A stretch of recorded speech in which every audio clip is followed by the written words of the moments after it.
Okay, let's see here.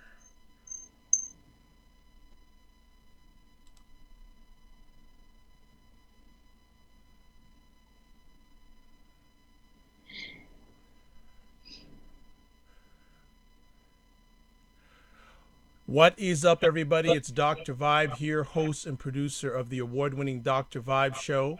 As always, I'd like to say you're blessed, highly favored, a magnet for miracles, and a solution for someone's problem. Also realize that I'm the host of Epic Conversations, and the Dr. Vibe show is the place for epic conversations. And always, we like to welcome new friends to the Dr. Vibe show to have epic conversations. And we have another new friend. This gentleman, I like to say stalking, but watching what he's been doing over the last few weeks online, he's been all over the place. And I said, okay, let me get him on the Dr. Vibe show. Not, not a post, but no one else was doing like a face-to-face conversation. So I said, let the brother from Canada get him face-to-face. So who do we have here tonight? We have Jason Rosario. He's the founder and creator of The Lives of Men, and it's an integrated media and lifestyle brand that chronicles the unique stories from the perspective of men of color. They inspire, activate, and nurture the development of well-rounded men while serving as a compass to help them navigate their life's journey. So we are blessed and highly favored to have Mr. Jason Rosario from New York. And I have to shout out, he has a great looking and a great heart production team behind him. So Jason, welcome to the conversation. How you doing? Thank you, Dr. Vibe. It's a pleasure to be here with you, and I feel fantastic. Thanks again for having me on. Oh, the pleasure is mine. I'm really excited and jacked to have some time and to spend with you to hear some of your journey, hear some of the lives of men journey. But let's start with yourself first. Can you share a little background about yourself with our audience?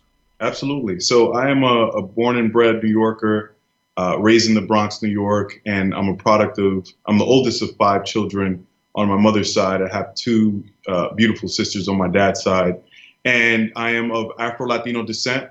My parents are from the Dominican Republic, so I identify as an Afro-Latino. And growing up in New York has been a unique experience, as you can imagine. But it's been a fantastic journey. And I'm a proud dad to a 15-year-old, soon to be 16-year-old young lady. And that's me in a nutshell. I'd say I'm a father first. I am a son, brother, partner, and friend. All of it is secondary to my role as a father. Excellent. Growing up in the Bronx, I've been to the Bronx a lot. Five of you. How was growing up with five siblings? Interesting, because I was the oldest of five, and so our family dynamic was somewhat interesting because my sister that follows me, we had the same dad, and then the three younger siblings have a different dad, and so there's somewhat of an age gap there. But obviously it's all family. So I was almost like a father figure growing up to them when they were growing up, and obviously when I was kind of growing up at the same time. And so that was a unique experience. And my mom is a phenomenal woman, Dominican immigrant woman who came to this country and pretty much made herself. And so you can imagine that the challenges that she had to face were pretty significant. And so for us, it was just learning from her and watching her experience and really taking from that a lot of lessons, right? Hard work, sacrifice, family, and values. All of those things are things that I think all five of us really embody and really took from our mom. So, she's the matriarch, and she is for the strongest woman I've known and I've seen in my life. So definitely an experience, definitely not easy, but definitely would not have changed anything that we experienced growing up. That leads to two more conversation pieces already.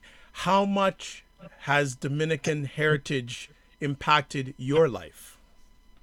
Well, like I said, I identify as an Afro-Latino, and I think specifically within Dominican culture, that's somewhat unique because we have a lot of issues, a lot of documented issues around colorism and our embracement, for lack of a better word, of our African heritage. And so as an Afro-Latino and a Dominican, I'm very proud of that, because if you look at the foods that we eat, you look at the music that we listen to, the just everything that we embody as a culture, Look at my skin tone. I mean, everything is African. And so it'd be somewhat naive to not own that and really embrace that. So I would say that's probably the biggest point of pride for me as an Afro Latino Dominican American individual. And I now want to switch over to your mother. You speak very highly of her. And what sort of impact, what sort of lessons did she instill in you that you carried on today to be the man that you are today? Wow, if I start to answer that, we're going to be here forever. So I don't know Well, how I much told you, time. like I told you beforehand, that I'm not a one and done guy. So take your time. Take your time. Right, right. Well, I appreciate that. I think there's so many lessons that I got from my mom, and it's just I can't point to one, but I can tell you that her work ethic, the level of sacrifice. I mean, she sacrificed not just for me as the oldest son, but for all of us, and she continues to sacrifice. So all of those things are just values that I can only hope to even meet halfway. Because again, she came to this country with a lot less opportunity and with a lot less at her disposal in terms of resources. She didn't know the language. She didn't have an education she had an education, but not kind of what we would think about today, right? College educated, grad school, and all those things. And so she had to make it, and she did. And what I was really proud of is that at a later age, she went back to school, finished her bachelor's degree, and is now working with the Board of Education. And so you think about that, and you think about that journey. I mean, that's just something that when I look at that, there's just nothing I can't tell myself that I can't do something because she was able to do it. Man, I sounds like you and her need to be on the show together next time. We may have So to. that would be a great idea. And I'm I sure she's watching it, so I'm sure she's thinking that. And she's not. also probably crying her eyes out. Oh well, hey, you know what? It's all in love, man. It's all in love, big time. Growing up in the Bronx. Actually, let me cycle back for a moment. You didn't mention a father. Was there a father figure in your life growing up? Yeah, no, and I think that that's the gateway to probably the rest of the conversation that we'll have. My dad was around for a little bit, but they divorced when I was 3 years old. Wow. And so between that age and say 13, 14, he was kind of in and out, periods where he wasn't around for a long time. So I can't say that I grew up with a father figure in the home. I had a lot of father figures around me. I had my uncles, I had cousins, and just friends and acquaintances, but not a father figure in the home. And how much of an impact did that have on you growing up in the Bronx as a young African American man, African Latino man? How did that impact your life? Significantly, because as we know, a father in the home is very important in terms of providing structure, in terms of providing the basic framework for self-confidence and self-esteem. And so as a man of color growing up without a father, I'm obviously not the first, I won't be the last, unfortunately, but it affected me significantly. And I think the one thing that I got out of that, and I turned it into a positive, is that I learned how to be a dad and what kind of father I wanted to be by what he did and didn't do, right? And so, unfortunately, he's passed a few years ago. But before he did, I was grateful that we were able to make peace, and I forgave him for a lot of the mistakes that he made because I realized that now as a father, as I mentioned with my mom, I mean, he came to this country with little. He knew the language, but not nearly to the level that I know it today. He didn't have as a robust education as I do, and so he had limited choices and limited opportunities. So he made the best he could. He did the best he could with what he had, and so I forgave him for that. So I think the biggest lesson I learned was that I knew I didn't want to be the type of father that he was to me, and so I just adjusted my behavior accordingly. And what was the experience like going to high school, college, etc.? Can you share some of that journey with us? Sure. And I think again, I mentioned the biggest thing that I'd say I missed from not having my father around was just not developing the sense of confidence and self-esteem that I saw other kids who maybe had their father or fathers around, where they had this sense of feeling like they belonged. And I think I even struggled with that till today, right? It's self-esteem and self-confidence is something that I always have to remind myself and affirm that I do belong and that I am worthy. And so realizing my self-worth has been a lifelong process. And I think a lot of that has to do with the lack of having my dad around. So again, you asked me about high school and college.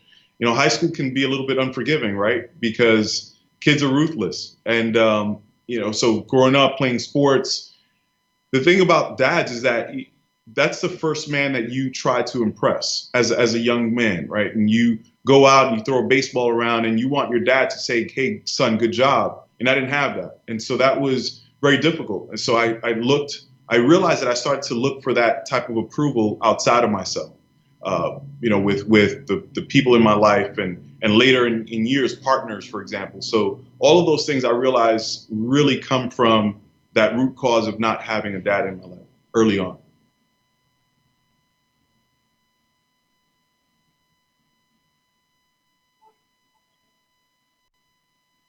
I can't hear you, Dr. Sorry, Vibe. sorry about that. What did you take in college? What sort of studies did you take in college? Okay, I majored in economics and finance. Okay. So I did a dual major in economics and finance All right. in undergrad, and then grad I went to NYU and did an MBA recently. Congratulations. Good Thank you. stuff. So, when you graduated out of the world of MBA, what sort of work either were you or are you doing right now? Well, it's an interesting story. So since you and I have started speaking, I actually took the leap and left my job. And so, Oh, okay. yeah, so I am now in the world of entrepreneurship, and it's scary, but it's fun and it's empowering. But in terms of the MBA and why I decided to do it, I was in finance for 11 years, 10, 11 years, in a variety of capacities. I was very successful there. I was able to live in Geneva in Switzerland for a couple of years through my career. I was in investment banking and private wealth management, and decided to go back to business school to kind of align with a little bit more of my passion, which is real estate, or one of my passions, which is real estate. So I went to Stern, got an MBA, and for the last couple of years, I've been working at a company, major commercial real estate company in New York, and yeah, until recently decided to leave. What was the reason for pivoting? The lives of men, largely, Okay. but more importantly, I think it was, again, you get to a point in your life where you start to realize that life is short, and you start to value different things. You start to value time with your family. You start to value the little bit of time that you have on this earth to make a positive impact. And I just felt that I wasn't doing that behind a computer on a 9 to 5 basis.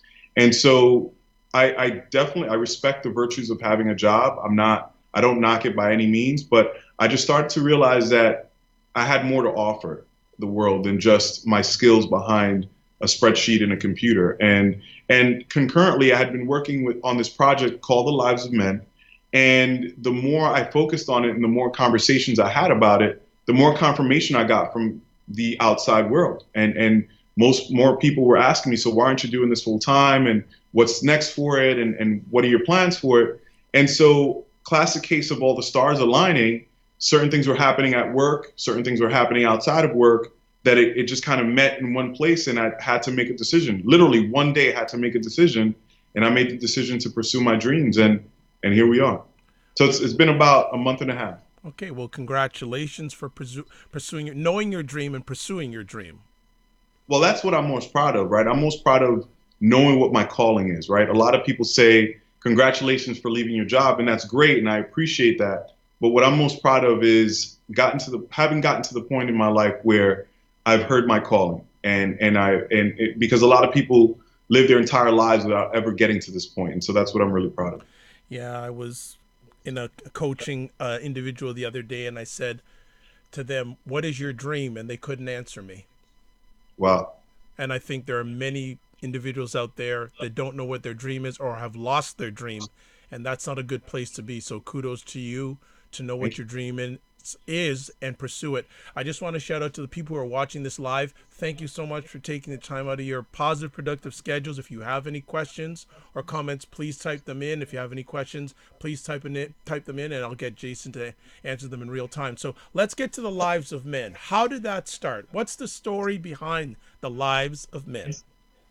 The story behind the lives of men is simple. It's just me having been present to my life's journey. And I know that sounds somewhat esoteric, but it's very true. And what it is just really, it's a very personal journey. It's my life. Every piece of content that you see, every article is a piece of me in some way, shape, or form, either an experience or something that I either went through directly or personally, or something that I've kind of witnessed or experienced by extension. So the Lives of Men is really a way for me to kind of impart some of my own experiences and some of the ups and downs and mistakes that I've made onto other brothers, right? Who can probably stand to benefit from those experiences and hopefully not make as many mistakes. But I think we live in a world where we don't have as many resources for men of color specifically. I think there's a dearth of positive imagery, positive reinforced messaging that I think is needed, especially in the social political landscape that we live in today, especially you know what's been happening with the police shootings late last year. So I think we need somewhat of an uplift. And I think there's a lack of a one place where men of color, right? And I think our content can reach mainstream in that it touches issues that all men can relate to, but specifically for men of color, there's no one place for us to go to seek that advice or to seek those types of resources. And that's what I'm trying to create. Excellent. Where did you come up with this idea? Do you remember when you came up with this idea? Were you with someone, or was it, it sounds like it was a process of time, but when did you say, okay, it's time to make this happen? Sure. A lot of things happen out of so great things are born out of great pain in many cases, right? And the Lives of Men is the second iteration of something that I had created a few years ago with a close friend of mine. And it was called The Gentleman's Journal at the time. And the idea behind that was going through some personal issues with a relationship and coming out of that and talking about some feelings that I felt and he and I felt were things that we can not only relate to with one another, but also put out to the world and maybe have other brothers gravitate to. So we put this out and it was super well received, but it was, we weren't there emotionally to really see it through. But I think the biggest thing is that we underestimated the amount of work that it took to really bring it to life the way we wanted it to. So we took it down, but it was always something that was in my heart and my mind. And I always knew that I was going to revisit it in some way. So you fast forward, and here we are. The Lives of Men is somewhat that, but with a lot more scope to it. I think it's got so many legs to become a broader organization or broader resource than just an online blog. And so that's the thinking behind it. What you just shared is somewhat similar to how my journey online started, because I believe a lot of great ideas have a birth, death, and resurrection.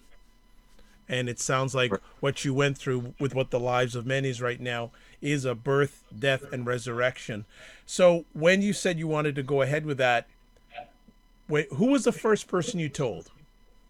Wow. The first person that I spoke to when I started to vet whether or not this was important or if I wanted to do this was my sister Barbara. And Barb, because she was the closest person to me, and I reached out to her, I said, hey, what do you think? And unequivocally, she said yes. And I was like, okay, done deal. The conversation was maybe about 10 minutes. Right. And then I reached out to two other individuals, and one was my partner, and then the other person was someone who had been involved in the previous iteration of what I did. And they all confirmed what I was already feeling and what I was thinking, which was I need to do this. But they confirmed that I was on the right path. And that was it. And it was just a matter of executing at that point. So from the time you got that confirmation from those individuals to it actually launching, what space of time was that, and how much work did it take to launch? A significant amount of work. I'd say that I started to have those personal conversations in June of 2016. We had our first meeting. I remember it like it was yesterday, on July 31st. And it's where I gathered a whole bunch of just people that I trust, people that are well positioned, not just from a personal perspective, people that know me and I trust and love, but that are also uniquely positioned through their own network and their own occupation to help me bring this to life in a way that I think is really in the way I envision it. And so that first meeting took place, July 31st, and we launched on January 21st of this year. So in the span of less than 6 months, we went from ideation phase to coming up with a name and strategy and voice to fully executing some content and then putting out a website. So it was pretty quick. Do you remember that first day that you launched? Yeah, it was scary. We launched, yeah, it was scary. I remember being at work and all day at work, I'm kind of just having text messages and conversations with my team back and forth. Are we ready? Do we have this video? Is it ready to go? Is the website ready? Are there any bugs? And nothing was perfect. I can tell you down to the last minute, it was T minus, I think, 5 minutes, and we were still having issues with the website. And I just closed my eyes and said, we just got to go. We got to do this. And we pressed publish, and oh my God, it was the video that we launched with, the one that you put up on your website, went out at 7:30 p.m. that evening. By the following morning at 9:30 a.m., it had over 4,000 views and about, I don't know, call it 350 shares. I mean, it was just unbelievable the reception that it got, and I was just like, wow, this is confirmation that I'm on the right path. So, what was the secret, or some of the secrets that made that launch so successful in regards to the online views? What was the secret sauce, or some of the secret sauce that made that initial launch just go bang? You know, Dr. Vibe, I wish I could tell you that it was a secret sauce, but I think what people really gravitate to is just a sense of being genuine and vulnerability. And I think, again, if you go back to that video, I'm pouring it out in that video, and I'm really just kind of walking people through the inspiration behind the thinking behind this brand. There's no ego here. Well, I can't say there's no ego. There's got to be some ego in that. You know, we're putting things out, but this is very personal to me. And I think when you see things nowadays, especially in the world that we live in now, it's hyper connected. Social media is everywhere, and I think there's people yearn for these genuine connections and genuine things that they can latch onto and gravitate to. And I think that's probably what led to most of it. I think aside from the production quality and all of that, I think that's what people really gravitated to. So, who was the first media outlet to want an interview with you, and what was your response? Well, absolutely yes. uh, Good. so thegrio.com. Right. And I'm fortunate enough to have David Wilson, who is the founder of The Griot, is a personal friend of mine, is also someone who I've confided in throughout this So process. that's And part of the secret sauce. is it? Well, you had your net was working. Yeah, for sure. The net was working. That's a great phrase. Yes. Yeah, so I did an interview with them, and they were one of the first few people that published it. And then from there, I received a call from the Huffington Post Black Voices. I did a piece with them. A brand called Now This recently did a piece on us. So, you know, slowly but surely we're getting the media attention. But I think it's got everything to do with the message that we're putting out, the quality of the content that we're putting out, and the consistency, I think. What are some of the issues or subjects that you want to address for men of color? When I think about what people would gravitate to the lives of men for in terms of the topics and conversations, I think about three things that are near and dear to my heart, right? Is the topic of fatherhood is one. We've spent some time talking about the importance of not having a father in the home early on, specifically for men of color. I'm a father now, so I think between those two experiences, I have a lot to say and a lot to offer there. The topic of personal development and looking at yourself in a very deep way and learning yourself, understanding yourself so that you understand where you're going. So those topics are very near and dear to me. And I think mental health is another topic that we don't talk about a lot. Sexuality, masculinity, all of those things I think are things that when you think about the lives of men, I want people to say, okay, I know that that's my resource for these types of topics. Well, I'm going to ask you to share some of your thought process on some of those topics that you shared with us. So let's look at obviously one of the biggest ones, fatherhood in the African American community. What do you feel the state is right now, and what do you feel maybe some of the misconceptions about fatherhood in the African American community, male community? Yeah. I think I'll start with the misconceptions. And one of the misconceptions is that Black fathers are non-existent. And that's not true. I think that we just don't get enough shine, right? We don't get enough credit for being there. And I know plenty of black, brown dads that are in their kids' lives. And, you know, fatherhood is something that if you're doing it right, it's not something that is going to be celebrated. It's kind of your job. You're not going to get a trophy for showing up to your job, right? But I think it's important to recognize us. I think as men of color, we're much more than just athletes and rappers. We are fathers, we're partners, we're brothers, we're sons, and all of those things. So I think as it relates to fatherhood, that's one of the biggest misconceptions, that we're not around and we're not present. In terms of what I hope to achieve with our content and with our messaging for fathers is to bring fatherhood into a more approachable, more a state where people can embrace it and understand that it's somewhat overwhelming and it's a big responsibility, but it can be a labor of love. And the reason I say that is, as an example, my relationship with my daughter, who you saw, who's on my production team. Yes. My relationship with her is very much a friend. She's my homie. She's my best friend. She knows everything about me. She knows when I'm happy, when I'm sad, when I'm scared, when I'm insecure. And that's important to me because it's allowing her to grow up with a truer sense of who I am as a father. And in turn, it inspires her and encourages her to be open with me. And I think as men of color, we don't approach fatherhood from that standpoint because we're very hyper masculine. It's just like, no, we can't show weakness. We can't show vulnerability. And I think that's a mistake because we're leaving a lot on the table. We're leaving a lot of love on the table. We're leaving a lot of affection on the table.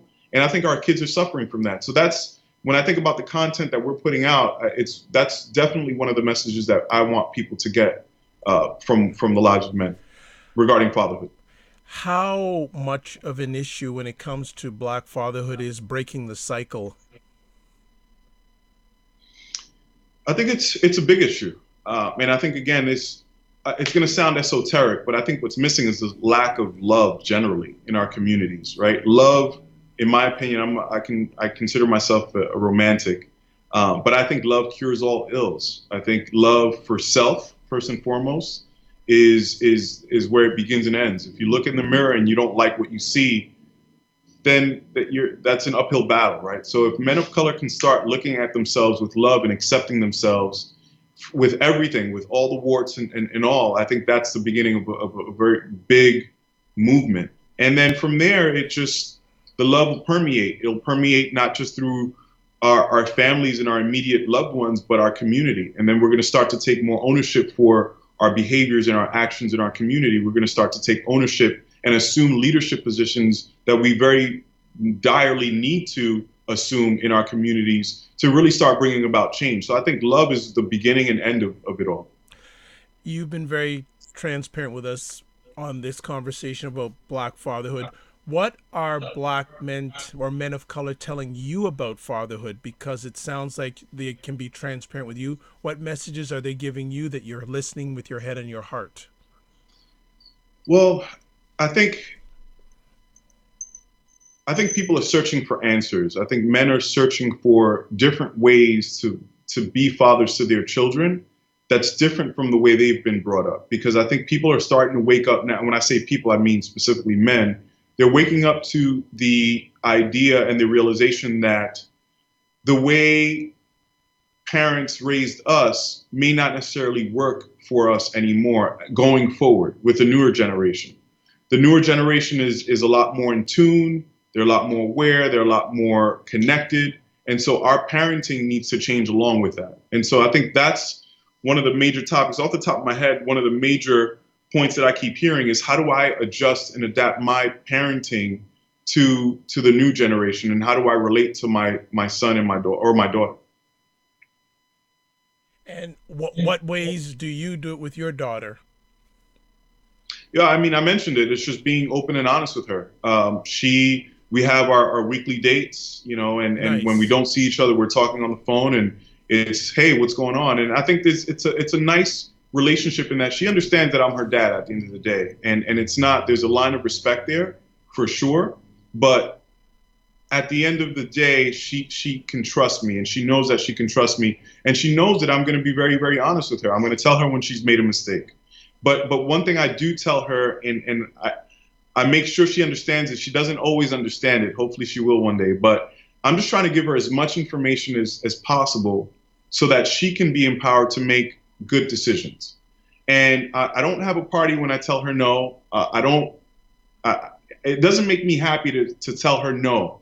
But if I can give her as much information upfront, unfiltered, uncut, for her to make decisions when I'm not around, then I think I've done my job. Excellent. Well, another area you mentioned that you want to enlighten men of color is in the area of personal development. What do you mean by that? What does that look like for the lives of men? Yeah, and when I say personal development, it's a very weighted term because within that you've got a spiritual development, you've got career development, you've got your knowledge of self. But I think what I really mean by that is getting to the point of having done, I'll call it the work, right? And it's, again, it's going to sound all new age, but it's really doing the work of looking at yourself, looking at your flaws, looking at your positive attributes, and getting comfortable with who you are in your skin, and then allowing from that space, growing and becoming a positive role model to the people around you. And I think that that's a very personal journey. It's a journey that can be very dark because we're not used to, specifically as men of color, we're not used to looking at ourselves in the mirror and being okay with our warts and accepting ourselves fully. Because we're told in the media and by the world that we're not enough. And so that's where I think personal development comes in. And what we're trying to do with our content and with our messaging and our events is really try to help alleviate some of that somewhat. Do men come to you asking for help in those areas of personal development? Yeah, absolutely. I think men come to us in different life stages. And I think that's how we've approached our content strategy, if you will, and how we want to approach how we engage with our audience is really looking at the different stages that men find themselves in. Whether you're a young man that's about to enter the workforce, graduating from college, what do you need? What are your fears? What types of things, resources do you feel you need in order to take on this new stage? Or if you're a young man or a man that's later on in your career and have been in your career for a while and maybe want to transition, what advice can we give you there? How can we help you make that transition? Or, hey, I'm going through a breakup. What do I do? And the type of advice that's out there right now is just go be promiscuous until you get over it, which is not the type of advice that I'd want to give my unborn son, for example. So it's just working through that in a healthy way. So I think it depends a lot around the stage in life that the men find themselves in. And then from there, we can definitely tailor solutions and conversations to help them. Another area that you shared that you're wanting the lives of the men to address, and it's one of the areas that has really impacted me through my online journey with conversations with men of color, is mental health. And it's almost like it's an elephant in the room when you're dealing with men of color. Would you like to share on that for our audience? Sure, sure. I've just been, as we're speaking, I'm just getting more comfortable with this. And I'll make a confession because I don't know, I just feel comfortable here. But I've battled through depression, and I'm still working through elements of that. And I realized that after the fact, I realized that there was something wrong.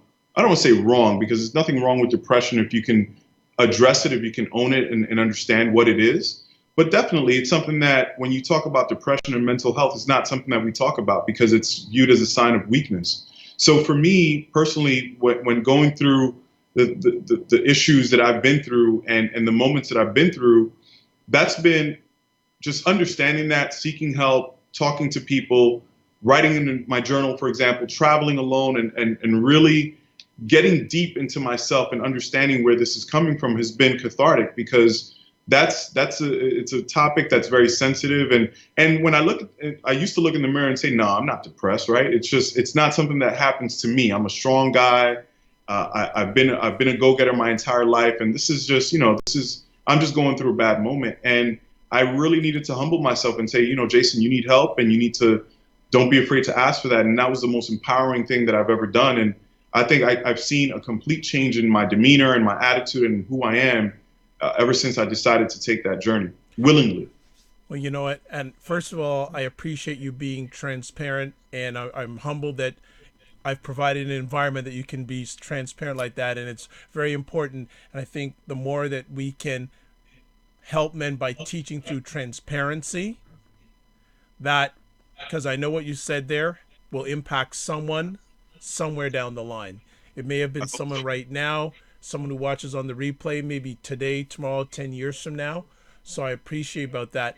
How challenging of an issue do you feel mental health is with African American men? It's significant, because it's a significant challenge, because, like I said, we're not conditioned to talk about these issues. And what's the first thing that you hear as a young 8-year-old when you fall off your bike and you scratch your knee? Men don't cry, right? Get up, man up, is what we're told. And so think about that over years and years and years of conditioning. And our parents don't do that maliciously, but it's just what they've been told, and so on and so forth. And so when you combine that with society and the pressures that as men of color, we have to wear so many masks, for example, it's really difficult to take those masks off. After a while, you forget how many masks you're wearing, right? And so it's really difficult to really get down to who you are and admit something like this to yourself. But when you do, it's so empowering. And I think, again, that's where a community like us, like ours, and what we're trying to build is important, because we're trying to create a space where you're comfortable and you're confident enough and secure enough to raise your hand and say, hey, I need help, brother. Talk to me, walk with me. What can I do? What help can you offer me to kind of work through these issues? And it can be the smallest issue or it could be the largest issue. But I think, again, it starts somewhere. And I think it starts with you recognizing that and feeling comfortable and secure enough to go out and ask for that help. And I'll just add on to that, with African American men and men in general, that I'll just say that even strong men suffer. Right. Even Absolutely. strong men suffer. And one of the facts that I haven't talked about for many years is that people may not realize that 80% of the suicides that are committed by people over 40 years old are by men. Wow. I didn't know that stat. That's incredible. So I just pulled it out to say that, and that's a whole other discussion. I've had a number of conversations like that on my platform. So I'm very passionate about that. And I don't like to leave it unturned. I like to leave it turned when it comes to that area. Our time is running down quick, so I want to get you to talk a little bit about sexuality and men of color before we let you go, because it's just flown by so quick. But what do you want? What do you want the lives of men to achieve when it comes to sexuality and men of color? Absolutely. I think it's a broader theme of masculinity and what is a man, and it's trying to redefine that somewhat. And I think, again, that the topic of sexuality is congruent to that, because, again, it's man up. It's, this is gay. This is, you're a fag, and all these bad words, and that's unfortunate. And so what I want to men, whether you're gay, you're straight, you're whatever, is to understand that the issues that we're talking about are issues that you're going to feel regardless, right? It's the issues of not feeling worthy, not feeling accepted, not feeling like you have a place in the world. And so those are issues that I think affect all of us. But as it relates to sexuality, I think those are topics that, again, we don't talk about, like mental health. And so I want to address that. I have close friends of mine that are gay, and it's something that I love them tremendously, and they know that. And so it's just a matter of accepting that, showing people that that's okay, and that we can be embracing of all walks of life. And it's just ignorance at the end of the day. So we're just trying to change that concept and that mentality of hypermasculinity and what sexuality means. I wanted to make sure that you get a few moments to shout out all your team that helps you. Okay. So if you want, please shout them out, please. Absolutely. I'll start with my boy Claudio Cabrera, who is hopefully watching. He works at the New York Times, but he's been an amazing, amazing friend and colleague. Alex Vega, who's in Orlando. I love you, girl. You've been awesome. Thank you again. Pat Ramos, who's built the website. He's been fantastic in just being so open and available to everything. Charlie Vargas, who's one of my best friends and such a close confidant. He is an integral part of this whole process, not just from a personal standpoint, but from a professional standpoint. My friends, my family, my daughter, JD, my sister, Barbara, who's here taking video behind the scenes, my partner, Andrea, she's been amazingly supportive. I couldn't do any of this without her. Just her simply hearing me ramble on and on and on sometimes is support in and of itself. And my mom, my other sister, Franchelle, my brother, John, my sister, Jerica. I mean, I have so many people to thank. But yeah, it's a village and it's a community behind the person that you're seeing in front of you. And I don't take that for granted. What is your vision in the next year for the lives of men?